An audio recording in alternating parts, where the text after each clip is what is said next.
Did you know that Pascal Siakam almost became a priest? Pascal Siakam did not play organized basketball until he was 17 years old. Even though he grew up in a basketball family, he just didn't want to watch the NBA games the way his brothers did. But the story takes a turn when Pascal Siakam's father enrolled him into St. Andrews. It was basically a place for him to study to become a priest. But Pascal Siakam did not want to be a priest. By the time he was 15, he was acting out and just trying to misbehave in order to get out of the school. Fast forward to 2011, Pascal Siakam attends a summer basketball camp. He was on a break from St. Andrews and he tagged along with his childhood friends, not really expecting much. Basically, these free camps were established to promote the game and the sport and to encourage young talents like Siakam and Joel Embiid, who is also from Cameroon, to pursue their talents. So this is where the story turns into the NBA possible career. Because after his second summer at this basketball camp, he was invited to attend Basketball Without Borders. Remember, Siakam did not start playing organized basketball until he was about 17.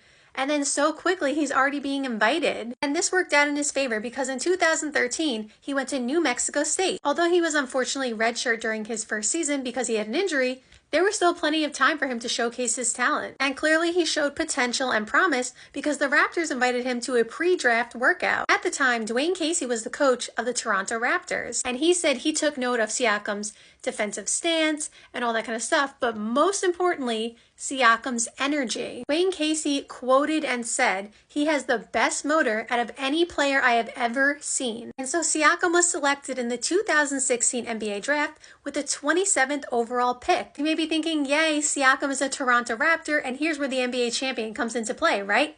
Well, not quite. Siakam was assigned to, I think it was still the D-League at the time, but the G-League Raptors team. And Siakam basically told himself, it's just one time.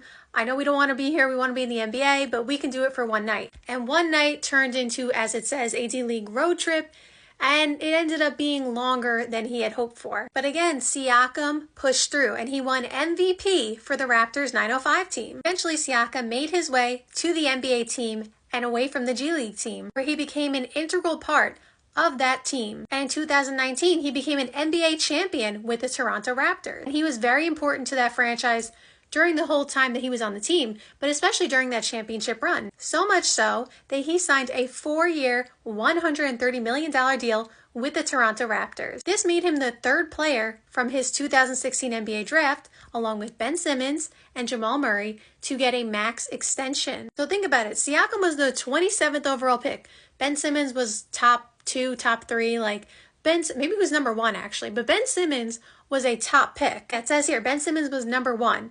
So Siakam is getting a max extension just like the number 1 overall pick. Someone who didn't play basketball until 17, who potentially could have been a priest or maybe even a soccer player if he ended up pursuing that, but not an NBA player to start. And now he's getting a max extension with the Raptors and is an NBA champion. So Siakam continues to play for the Raptors for a few more years, but obviously we know he is now on the Indiana Pacers. He is still doing really good things for them. Obviously he's still in his prime and putting up numbers for the Indiana Pacers. And so his career is not done by any means. He still has time to make some more All-Star teams. He has made it twice already. So shout out to Siakam.